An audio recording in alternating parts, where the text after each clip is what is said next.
Ну, у меня ощущение абсурда, такое удручающее. Что-то невнятно бормочущий прокурор фамилией Лахтин, судья, который откровенно ничего не слышит, так же, как и все окружающие. И слышать, по-моему, не хочет особо. Наверное, он человек, может быть, и неплохой, нормальный, но это же не процесс. Человек зачитывает какие-то реквизиты каких-то фирм.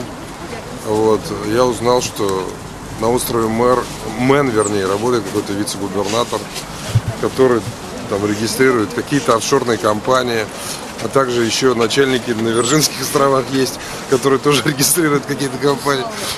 Понимаете, все бы это было, конечно, может быть и смешно, но это, конечно, трагичная история. Это не правосудие. Это просто кошмар. Да, причем сразу видны лица людей нормальных и видны лица людей, которые якобы должны вершить правосудие.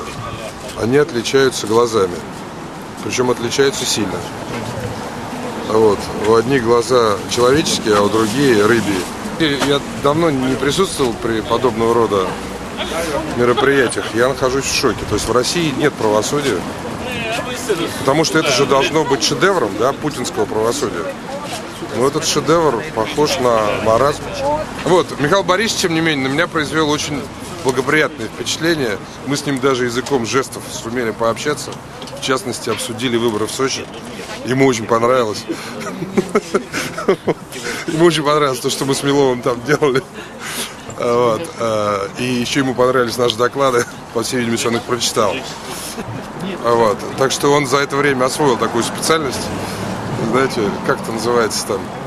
Перевод. Сурдоперевод, да, сурдоперевод. Он в хорошей форме, глаза горят.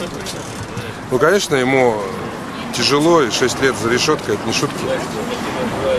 А вот, само по себе обвинение, ну, первое обвинение по поводу воровства всей нефти, которую ЮКОС добыл, это, конечно, шедевр. Вот, в принципе, за решеткой должны оказаться сейчас Миллер с Богданчиковым, потому что они делают?